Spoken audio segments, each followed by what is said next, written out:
What you're about to hear isn't the sanitized version of the Vietnam War found in textbooks or official summaries.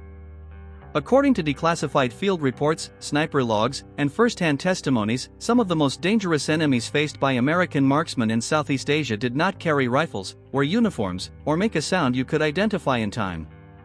They came without warning. They came crawling, buzzing, biting. And in many cases, they came silently. Military records show that during long-range reconnaissance and sniper operations deep in the jungle, U.S. personnel were repeatedly compromised by natural phenomena that planners had underestimated or ignored. In an environment where a single cough could mean death, where hours, sometimes days, were spent motionless, waiting for the perfect shot, something as small as an insect could unravel an entire mission. This was not metaphorical. This was operational reality. Pay close attention now, because this is the side of jungle warfare few are willing to discuss. Not the firefights. Not the artillery. But the moments of absolute stillness, where survival depended on resisting every human instinct. No scratching. No swatting. No movement. Just endurance.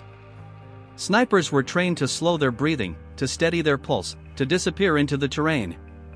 But the jungle had its own intelligence. Heat signatures, exposed skin, dried blood, sweat soaked into fabric, all of it attracted life. Swarms. Colonies. Clouds of wings and legs and stingers. They were not random. They were relentless. One U.S. Army sniper later wrote that the jungle felt alive in a way that watched you. Not spiritually. Biologically. Insects responded to body heat and carbon dioxide, homing in on a hidden man as if guided. What followed was not just physical pain, but a psychological trial that pushed even elite soldiers to the edge. This is where the real story begins. Field documentation from sniper teams operating near the Mekong Delta and the Central Highlands describes recurring patterns. Positions that had remained undetected for hours were suddenly exposed, not by enemy patrols, but by involuntary reactions. A flinch. A suppressed curse. A reflexive hand movement. And in that instant, the jungle betrayed them. The U.S. military would later classify these incidents under environmental stress factors. But for the men who lived through them, it felt far more personal.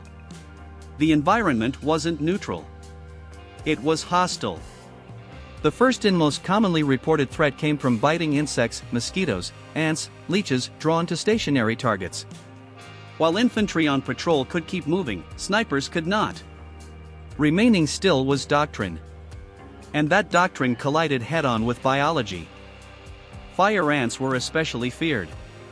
Witnesses described how a single unnoticed mound beneath a firing position could trigger an eruption.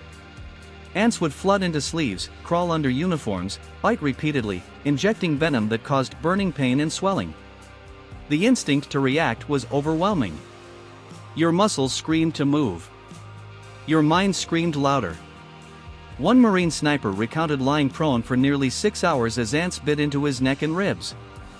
He knew that any movement, even a slight shift of weight, could expose his position. Enemy forces were less than 100 meters away. He stayed still. Silent. Enduring. The pain escalated. The bites blurred together into a single, consuming sensation. Sweat pooled beneath him, mixing with dirt and blood. His breathing became shallow. Not from fear, but from discipline. He later admitted that the hardest part wasn't the pain. It was fighting the panic that came with it. Because panic kills. And that was only the beginning. As the war progressed, reports began to note a pattern: the longer a sniper remained concealed, the more the jungle responded. Mosquito swarms would thicken around exposed skin. Leeches would find their way into boots, attaching silently, feeding without detection until blood loss or infection set in. In some cases, soldiers only realized what had happened hours later, when they finally moved and felt the weight of blood-soaked fabric. These were not inconveniences. They were mission-compromising events. The jungle did not attack loudly. It tested patience. It tested focus. It tested sanity. And with every passing hour, it waited for a mistake. By the late stages of the conflict, sniper doctrine in Southeast Asia faced an unspoken contradiction. Stillness was survival. But stillness also made you prey.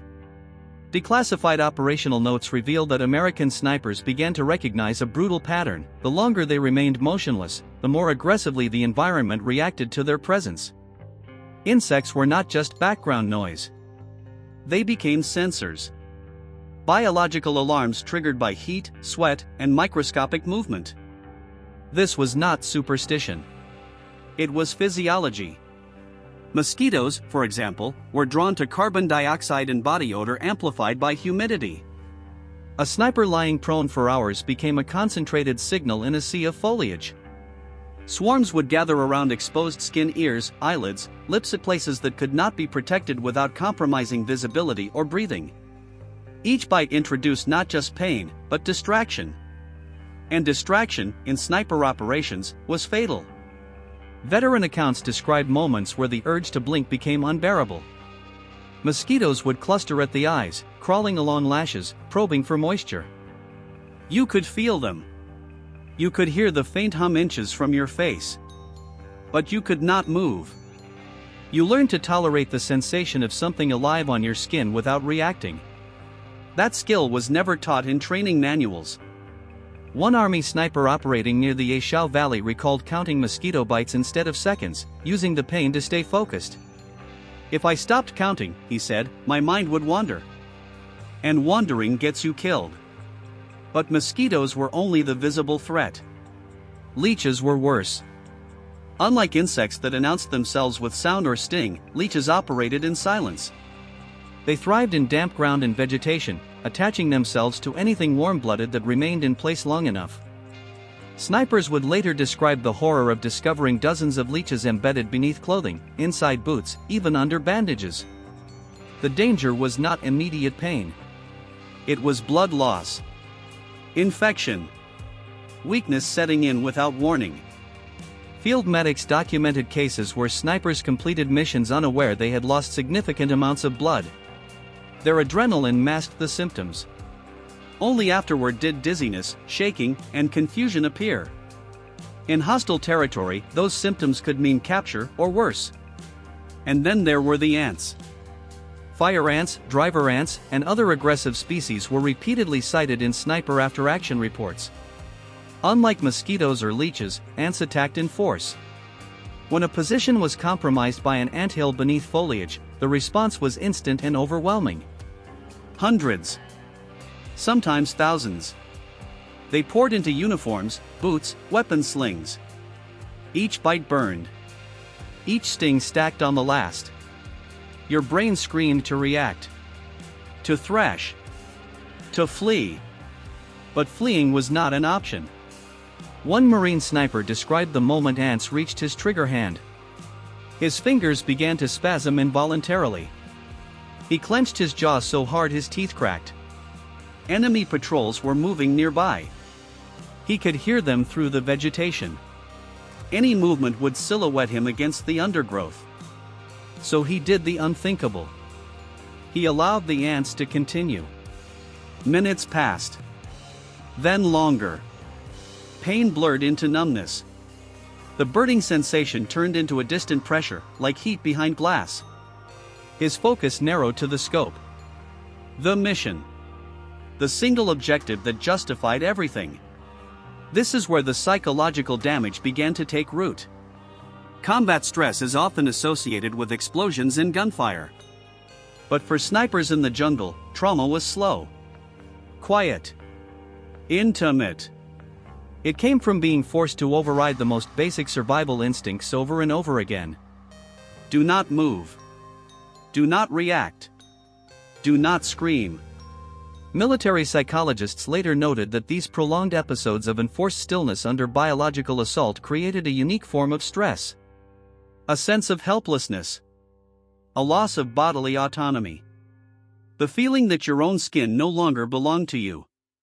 The jungle didn't need to reveal your position directly. All it had to do was wait. Eventually, something would break. A hand would twitch. A breath would hitch. A reflex would win. And in that fraction of a second, the enemy would know exactly where you were. As the war dragged on, sniper teams began to understand a grim truth: the jungle didn't just punish stillness. It exploited it. Internal assessments from U.S. reconnaissance units show that certain environmental reactions were no longer viewed as accidents. They were predictable, reproducible, almost tactical in their effect. When a sniper settled into a hide, the clock didn't just start ticking against enemy patrols, it started ticking against biology. Heat rose from the body in steady waves. Sweat soaked into fatigues, darkening fabric and releasing scent. Blood from earlier cuts, often unnoticed, seeped into the soil. To insects, this was not camouflage. It was a signal flare. One of the most feared phenomena described in sniper testimonies involved what they called cascading exposure. It began subtly. A small cluster of insects would gather. Then more. The air around the position would thicken. Leaves nearby would begin to stir, not from wind, but from life. Birds would follow. Veterans described moments where insect swarms became so dense that they attracted birds hunting midair. The sudden flutter of wings, the snap of beaks, the shaking of branches, these movements were visible from a distance. Enemy observers didn't need to see the sniper. They only needed to see where the jungle was unnaturally active. The sniper was no longer invisible. He was marked. One classified after-action report from a long-range reconnaissance patrol noted a compromised overwatch position after abnormal insect congregation and avian disturbance. No shots were fired. No voices were heard. But moments later, enemy fire began targeting the area with alarming precision. The jungle had pointed. Then there was the issue of involuntary noise. Insects don't just bite. They crawl. They enter ears, nostrils, mouths. Snipers described beetles forcing their way into ear canals, causing intense discomfort and vertigo. The instinctive reaction, to shake your head, to reach up, had to be suppressed. But suppression came at a cost. Your body doesn't forget those impulses. It stores them. Tension builds. Muscles lock. Breathing becomes erratic. One Army sniper wrote that during a prolonged observation mission, a wasp crawled beneath his cheek and began to sting repeatedly. He felt saliva pool in his mouth as his jaw clenched. His throat tightened. His breathing grew shallow and uneven. He knew that if he gagged or coughed, he was finished. He focused on counting heartbeats. Not seconds. Heartbeats. He later described the experience as being trapped inside your own body while something else takes control. That description appears again and again in psychological evaluations conducted after the war. A recurring phrase. A shared memory. Loss of control. The most dangerous consequence of these encounters wasn't pain. It was time distortion. Under prolonged stress, snipers reported that minutes stretched into hours. Sensations amplified. Every itch felt catastrophic. Every sound felt close. The brain, deprived of movement and overwhelmed by discomfort, began to misfire. Hallucinations were not uncommon. Men described seeing movement where there was none. Hearing footsteps that never came. Feeling insects even after they were gone. In some cases, snipers abandoned positions prematurely, convinced they had been detected only to later realize it was their own mind unraveling under pressure. Military psychologists later identified this as a precursor to long-term combat stress disorders. Not triggered by violence, but by restraint. By being forced to endure without response. And the jungle kept exploiting it. Ants climbing into weapon mechanisms. Insects blocking optics. Swarms landing on rifle barrels, drawn by residual heat. Each detail added friction to an already fragile situation. Every additional second spent dealing with these problems increased exposure. There was no winning. You couldn't move to escape the insects. And you couldn't stay still without suffering their effects. So snipers adapted in silence. Some rubbed mud into exposed skin, masking scent at the cost of comfort. Others endured dehydration to reduce sweat. Many simply accepted the pain as part of the mission, compartmentalizing it until there was nothing left to compartmentalize. What these men experienced was not just environmental hardship. It was biological betrayal. The realization that nature itself could undo years of training. That the smallest forms of life could neutralize the most elite soldiers on the battlefield. And once that realization took hold, the jungle was never silent again. By the time many sniper teams reached their third or fourth deployment cycle, the physical pain caused by insects had become almost secondary. What truly eroded effectiveness was something far more dangerous: anticipation. Veteran snipers described how the fear of the insects often arrived before the insects themselves. The moment a position was chosen, the mind began to prepare for the inevitable. You would scan the ground not just for enemy movement, but for anthills. You would feel phantom crawling on your skin before anything touched you. The jungle had conditioned you. This constant expectation altered behavior. Field reports show that some snipers began shortening ideal observation times, abandoning perfect vantage points early, not because of enemy pressure, but because of mounting psychological strain. Every additional minute increased the chance of losing control. Commanders noticed it but struggled to address it. You could train for marksmanship. You could train for camouflage. You could not train someone to ignore their own nervous system indefinitely. One Marine Corps document from the late war period noted an increase in self-initiated repositioning without enemy contact. The language was clinical. The reality was not. These were men choosing uncertainty over guaranteed mental collapse. In extreme cases, snipers experienced full dissociative episodes while still in position. They reported feeling detached from their bodies, as if watching themselves from a distance. Pain continued, but it felt unreal. Time lost meaning. This state allowed some to endure longer, but it came with consequences. After extraction, these same men struggled to reintegrate. Sudden noises triggered panic. The sensation of fabric brushing skin caused involuntary reactions. Some could not sleep without imagining insects crawling across their face. Even years later, veterans reported waking abruptly, convinced they were still immobilized, still waiting, still being eaten alive in silence. The jungle followed them home. Military psychologists reviewing post-war interviews identified a pattern distinct from traditional combat trauma. There were no explosions in these memories. No visible enemy. Just helplessness. The memory of being overwhelmed while forbidden to respond. A nightmare you couldn't wake from. One sniper summarized it in a sentence that appeared in multiple independent interviews: "I wasn't afraid of dying. I was afraid of losing control before it happened." That fear shaped decision-making in the field. Snipers began to favor slightly inferior positions if the ground appeared clean. They avoided dense foliage not for visibility, but for sanity. Some modified uniforms illegally, cutting sleeves, altering fabric, despite the increased risk of exposure, simply to reduce contact with crawling insects.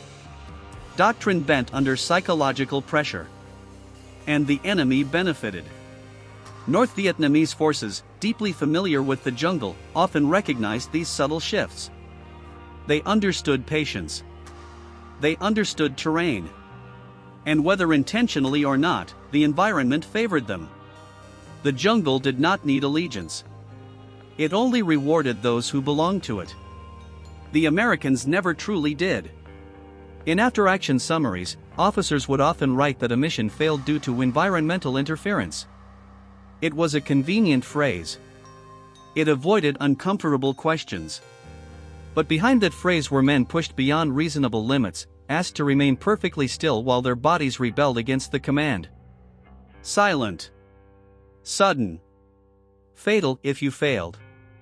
By the end of the war, the U.S. military had learned many lessons about jungle operations. Some were written into manuals. Others were quietly ignored. But the men who lived through it carried a lesson no doctrine could capture. The battlefield is not always something you can see.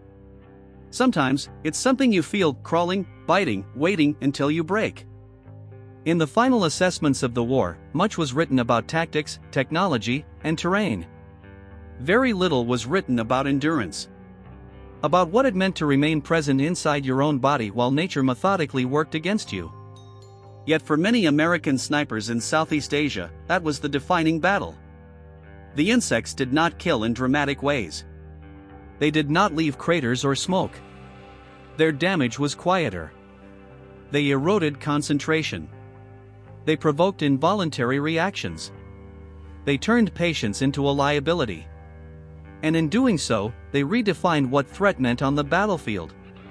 Declassified interviews conducted years after the conflict revealed that some veterans remembered the insects more vividly than enemy soldiers. Not because they were more lethal, but because they were unavoidable. You could plan against ambushes. You could anticipate patrol routes. But you could not negotiate with biology. The jungle demanded submission. For snipers, whose entire role depended on control, this was the ultimate contradiction. You were trained to dominate distance, time, and motion. Yet the smallest forms of life stripped that control away. One bite at a time. One crawling sensation after another. Until discipline was the only barrier between mission success and total exposure. Many veterans later reflected that these experiences permanently altered how they perceived danger. Threat was no longer just external. It was internal. The risk that your own body might betray you before the enemy ever appeared. In this sense, the jungle achieved something rare in warfare. It broke the illusion of mastery. The men who survived these missions did so not because they were immune to pain or fear, but because they learned to coexist with it. They learned to let sensation pass through them without response. To endure without reacting. To remain functional while being slowly overwhelmed. That kind of endurance leaves marks. Long after the war ended, these veterans carried the memory of stillness enforced by necessity. Of silence broken only by wings and crawling legs. Of knowing that a single reflex could mean death. Their stories remind us that war is not only fought with weapons, but with nerves, patience, and the fragile boundary between control and collapse. In the jungles of Southeast Asia, the enemy was not always visible. Sometimes, it was everywhere. And it never stopped moving.